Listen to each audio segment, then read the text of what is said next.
What's going on today? We're going to talk about getting into the personal space of the people that you love. My name is Michael Barayev, and I'm here with Shakeem, the Mean Machine. And as you guys know, we come at you every single week and we spit fire. Listen, but let's talk about building relationships, getting into people's personal spaces, and really building really solid foundations to get to know people, right? And at the end of the day, everything is based on relationships. Yeah. Everything is based on relationships. So my question to you, and we're going to kind of have a conversation about this for the next few minutes. What is your mentality when it comes to building relationships? Like, what is your mindset behind building relationships? Good question. My mindset and my psychology behind building relationships has a lot to do with what we just mentioned, which is getting into people's personal space and getting into a space where it's real. And I'm not talking to the persona that they're trying to emit, but the actual person that's emitting that persona. So it's a little combination of a few things, but what I value is actually speaking to the person's consciousness, not to the words coming out their mouth. So everything you say is basically, there's a reason why you're saying it. So there's like a strategy behind everything that you're doing. Oh yeah. Definitely have to have a strategy. I believe like conversations, relationship is a lot like chess.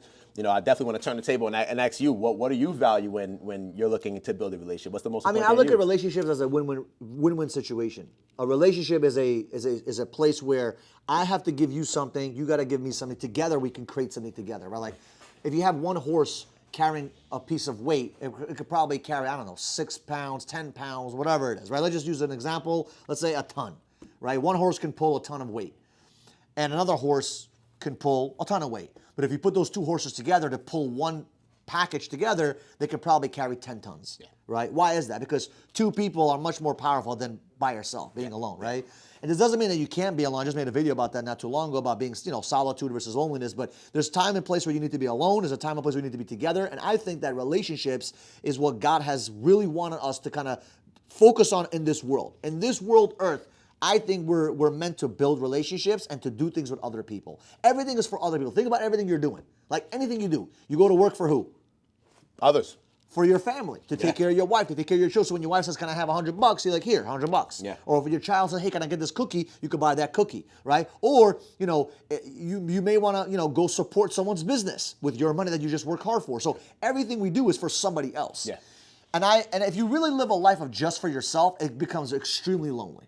If you build your life just to make yourself happy, just to take care of your needs, after a couple of days, after a couple of weeks, you will feel insignificant, right? Because everything we want to do is basically to help other people progress, to help other people be happier. Like we want to be of value in the eyes of other people around us. That's what God built us to do. Yeah. He built us to be, a positive beacon of hope for other people around us, right? Powerful. So for me personally, I'm always thinking about how do I build positive, long-lasting relationships, not just like surface-level relationships, and how do I get really personal and close with them where I'm close enough where they know who I am, but not too close where they can judge me for my weaknesses, right? And the reason why I say this is because I have a lot of weaknesses. I got more weaknesses than you could freaking imagine. I got a lot of challenges that I had to overcome in my life. So for me, those are not like my positive strengths. Like some people are just, they have amazing strengths, and when it comes to relationships, people just overlook their weaknesses. Yeah. Me personally, I don't know why, but when someone looks at me, they have this kind of image of me, right, with my persona, and they think that I'm supposed to be perfect or something. I don't know what it is. So for me, I've always got this situation where I have to I can get close to people, but not too close where they can see that one little weakness and say, oh my God, he fucked up, right? And I'm usually pretty open about my weaknesses. I'm pretty open about some of the things I'm going through as a challenging, and challenging in my life. But for whatever reason, I just learned a long time ago, just don't get so freaking close to the point where somebody can judge you, because at the end of the day, I'm just that guy that people want to judge sometimes. Yeah. It just what's been happening. But I also have to get good at getting so close to them where I can get to know them a little bit. Because I learned this from a CIA agent and watching a video not too long ago from YouTube. There's 3 types of lives people have. There's the public life, the private life, and the secret life. Right? And the public life is what we all know about someone. It's very public. Like you could get to know somebody on the surface level, it's very easy to do. Then you have the private level, right? The private life. Usually your wife knows that, your cousins know that, maybe your close-knit family knows that, maybe a close friend knows that. But then you have your secret life. Very few people get into that life, right? And you have to get so good to get into someone's secret life because they have to be vulnerable, right? And one of the things I learned about building relationships is that if they don't trust you, they ain't letting you in that secret life.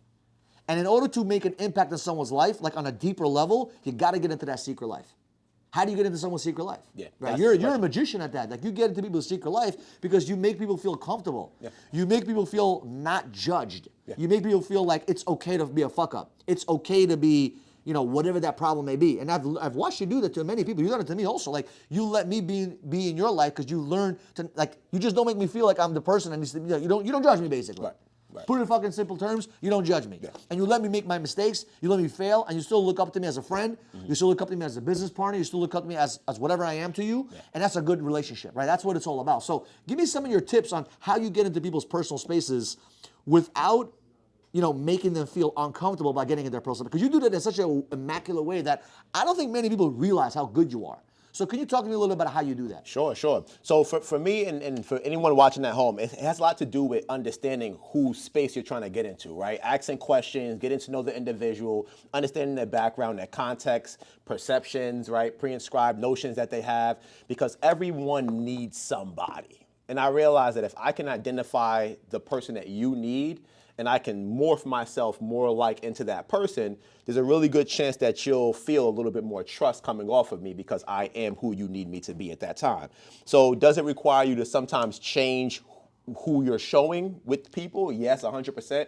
But I think that has a lot to do with the spectrum of individuals that we can emit and become by showing other individuals. So I think that the best answer to that question is identify what the other person needs, get a good understanding for how they think, and then figure out how to be the person that they need and watch the guards drop, like that, and then you can kind of. And how long does that process usually take? Does it take hours, minutes, days, weeks? Like, what is your what does that process look like? It depends on the individual. Sometimes people have a lot of guards. Some people been through a lot of trauma, right? Some people been through a lot of ups and downs, and they have a lot of guards. So sometimes you have to be several different characteristics or show several different characteristics before you can kind of get that guards drop. But it all depends upon the person. 100%. It could be a day, it could be a week, it could be a month. So your whole objective in building, what is your mindset of building that rapport, that trust? How do you make them understand that you're trustworthy? Like, what do you do? What are some things that someone can do? Like, for example, what can I learn if I'm trying to build trust with someone? What are some of the steps that I can take to be more trustworthy so that people can let me into their space, so to say? Really good question. I like to, especially when there's topics of conversation where the other person might not feel everyone agrees with them, I like to play their side, right? So I'll come up with ways and identify things on their point, things that they're saying that I agree with, so I can kind of be a little bit more on their side. So you become more agreeable. More agreeable, yeah. And then you'll find like when that. you seem agreeable, you'll see what people are willing to say once they think that you're So gonna instead of agree trying with to teach them something or always trying to show them a different angle or always just agree with their perspective. them. Yeah, you'll get more information into what they're thinking. But what if you don't agree with that perspective? You still make pretend or no? Sometimes you have to just bite that bullet for a quick second and just show that you don't disagree. You don't have to show that you agree, but you can not show that you So disagree. give me an example of showing someone that you don't disagree. Like, give me an example. Yeah, while someone is Like, speaking. let's say I'm speaking about something. Give me play an example. So as you're speaking, one thing I like to do is give what I call micro agreements. They don't make you know that I agree, but they're showing you that I'm on the same page with How? you. So I'll do things as you're talking like, Which doesn't mean that you agree, doesn't mean I agree. but it just shows that you got to. But it can create that environment, and then it makes someone feel like they can open up. That's what therapists do, right? Therapists, all they do is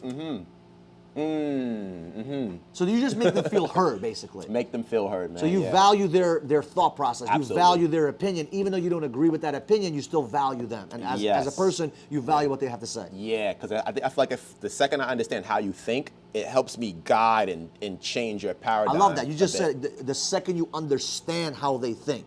So one of the things that I made mistakes about this before is I actually didn't try to understand how they thought. I just wanted them to understand how I thought. The crazy thing about building relationships is that it's not about getting them to agree with you. It's about getting yourself to agree with them. Yeah, Once yeah. they see you agree with them, it's much easier to guide them in the process. That's what sales really is. Absolutely. Powerful. So that's how you get someone to say yes to something, even though they never thought about saying yes in an agreement. Yeah, powerful. And building a relationship is very similar to sales, in your opinion. Yes. I see that. Okay. Yes. No, I agree with you, by the way. I'm just 100%, trying to understand, because it's connecting the dots. Because for me, one of my biggest, toughest things to do when I was younger was to build relationships. Yeah, yeah. I don't know why. Maybe because the way I grew up, the trauma, I was always on guard. I was always paranoid. So to let someone in my circle was extremely Why you in my circle, man? What do you want from me? Yeah, you were really good at that. And I got to ask you a question. And guys at home, if you're watching this, I always find that you were really good at getting close enough to like kind of show that comfort and get that personal relationship, but far enough to where they weren't comfortable enough with you or felt like they could just, treat you like a run-of-the-mill friend. So how do you kind of keep that Very important. that So balance? when I'm building relationships, whether it's with people on my team, anything that I'm doing, I always got to show, this is my mentality. I know it's maybe this, by the way, this may not be the right answer. This is just how I think, Fair right? enough. And I could be wrong. A therapist could say, that's fucked up, right? Or even a mentor of mine could say to me, hey, that's not the way you think. But this is how I've been thinking, and it's gotten me to where I am today. Maybe I need to change. I don't know. But the way I think is this. I need to be ahead in some area. I need to have something that I can provide of value to that person. I need to be valuable. Right? And in order to be valuable, I got to have someone see that I'm valuable, right? I'll give you an example. If I think that gold is valuable, but your culture, gold is not valuable, it's not valuable. It's valuable to me, but it's not valuable to you. So I have to be of value to that person. So I'm like, okay, let's just use you as an example. How am I going to be of value to Shaquem? Like, what does Shaquem want? You want, let's say, money in your bank account. You want, a business to grow. You want, let's say, a relationship with your girl that's, it's happy. You want a team of 5 guys. You want to sit behind a desk and, do your thing. Like, whatever those things are, like whatever it may be. So I'm like, okay, how do I get him to get that? But I want him to get that with me because I want him to understand that I'm going to help him get there faster than someone else, like a job. Like, why should someone work with me versus working for the competition? It's not because the competition is bad. I love my competition. As a matter of fact, they helped us out. Matter of fact, when the competition goes out there and talks to customers, it doesn't bother me. I have an abundance mindset. There's 1,000 customers out there for us waiting to sign with me. And if they don't sign with them, they're going to sign with me. If they don't sign with me, they're going to sign with them. That's my mindset. I've always felt like that. I never felt like there was not enough, right? Now, when I was younger, obviously I had that scarcity mentality, but with the abundance mindset that I have now, I'm like, bro, you can have 100 solar companies down the block. I don't give a shit. You can call me. I'll give you tips. I can care less. As long as you don't try to steal my personal client that I just signed up today, right? That's fine. Go sign up a new customer. I don't give a shit. So my mentality is, how do I become of value, not for myself, but for you to see that you need me in my life? Like, how do I become needed? Not in a negative, weird way, right? Like, I don't know if you agree with me. You do. No, I'm with you. I'm with you. I'm with you. I'm with you on that one. But not to say that that it's like I need you in a way where it's a form of leverage. No, it's a form of like, how can I really get him what he wants? Because if I get him what he wants, that guy's hooked to me forever. That guy's gonna be, he's gonna be my best friend till the day we die. If I give you an example, if I help you make $1 million and you never made $1 million, we become the best of friends. Yeah. Because let's say that's what you wanted. Let's say your goal was to make $1 million, and that was your target, or let's say $500,000, or even $100,000, right? If I had someone mentor me to make $100,000, do you know what I would do with that person today? Like, if I had a fucking real friend that mentored me how to get $100,000 right now, I would be best friends until the day I die. Right? That's how I was so close to my mentors, because they helped me become the person I needed to become. And I saw, like, why was I so attached to my mentors and the people that changed my life so much that I protected them, I was loyal to them? Where does loyalty come from? It comes because they changed my life. Yeah. So I'm like, okay, in order to have loyalty, because I want to have loyalty, I want to have friends that are loyal to me, not because of through blood. No, because they really want to. Like, I want them to be loyal to me because of who I am, what I'm about. In order to create loyalty, I have to earn that shit. So how do I earn it? I got to do something for you that you will never fucking forget. Yeah. So like, if something happens to your life and I can change your life, and that remarkable image is stuck in your head, you're never going to fuck me over. Why would you? Right. I took care of you. Right.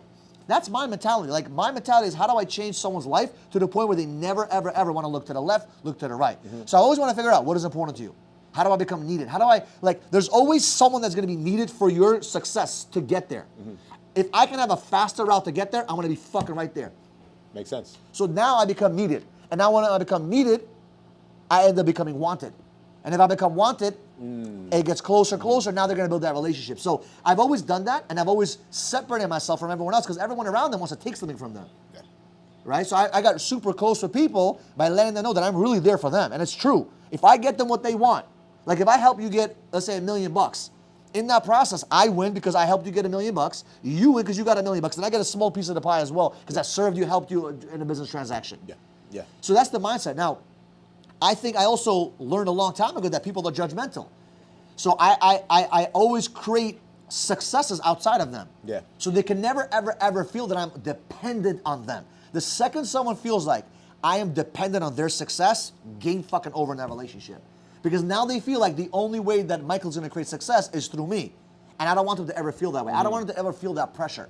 So I learned I can get super close with someone, and if something doesn't go right in their life, they can't blame me because I got success outside of them in the same exact field. Right. So like, I'll give you an example. Let's say I got three leaders that I'm training, right?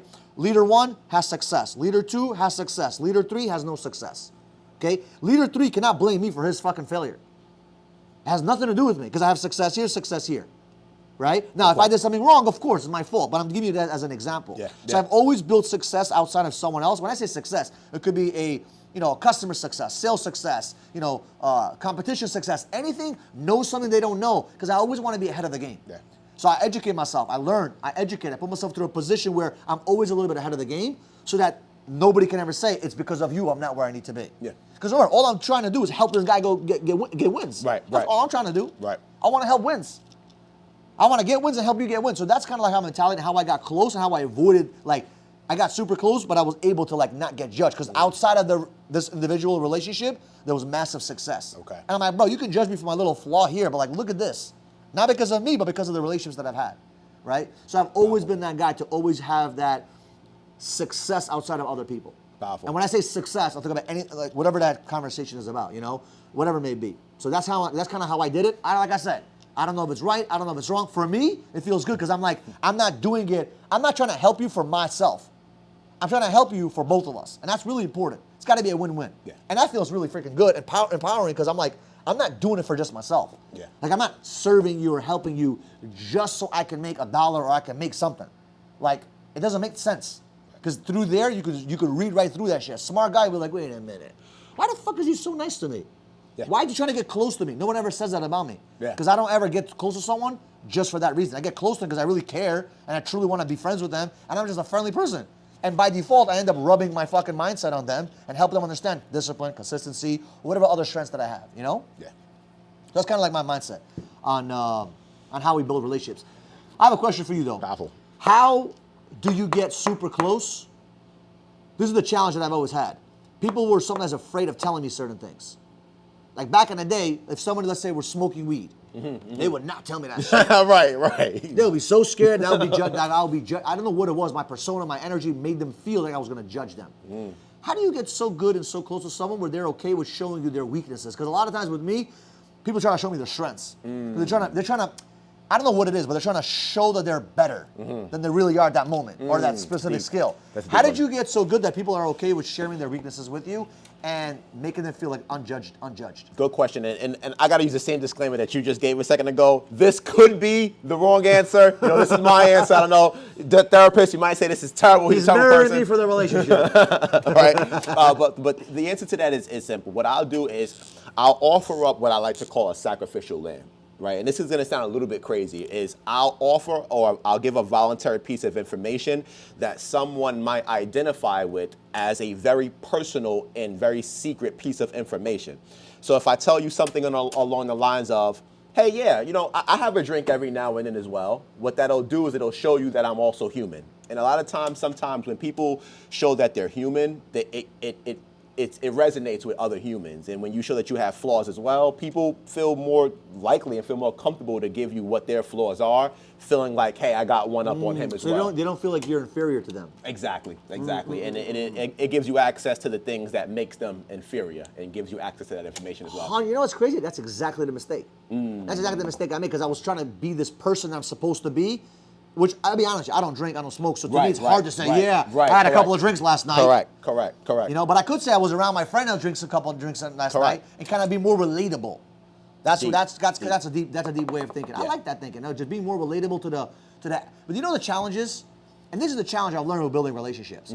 When you are on the level of greatness, I'm saying like LeBron James or whoever it is, they don't relate with the average Joe. So the great motherfuckers don't relate with the average Joes, and they don't want to relate to the average Joe, right? Because the average Joe wants to go to the bar, watch the game, while the 1%er wants to be actually in the game, right? So you got the 1%er, you got the 20%er, and you get the average fucking percenter, right? So the average percenter is in the bar watching the game on TV, right? The 20%er is actually sitting on the bench in the game. He's part of the game, but he's part of the team, but he's on the bench. The 1%er is on the fucking court making the scores. right? So I've always kind of been that guy that wants to be the 1%er. It's just always, I've always been that mentality, 1%er. So for me to relate with a 20%er or even an 80%er was difficult because I'm like, dude, what the fuck is wrong with you? Why are you thinking this way? Yeah. And that's kind of like, and I had to learn how to, and John Maxwell talks about it, walking slowly through the crowd. And I never understood that. But lately I've been realizing that you got to slow down to kind of like let people get to know who you are, that you are a normal human being. Yeah. You may have a 1% mentality, but you still got an 80% heart, or 80%er, body, 80%er brain, 80%er vitality. Yeah, who you are is you're still a human being, right? So that's kind of the challenges that I had to learn over the past couple of years. And it's been amazing to grow through that process. But I appreciate you for this information. Shaquem the Mean Machine always giving us some good tips. Hopefully you guys got some good value on how to build relationships. If you like this kind of content, do me a solid. Drop a comment, drop a like, hit that notification bell, and subscribe to the channel. We're trying to get to 100 G's, baby. We're almost there. We have 2,000 plus subscribers while this video is being recorded. But that's awesome. We were at 700 a few months back. We are growing coast to coast like Mataranto. So I appreciate you guys, and we'll see you guys in the next video.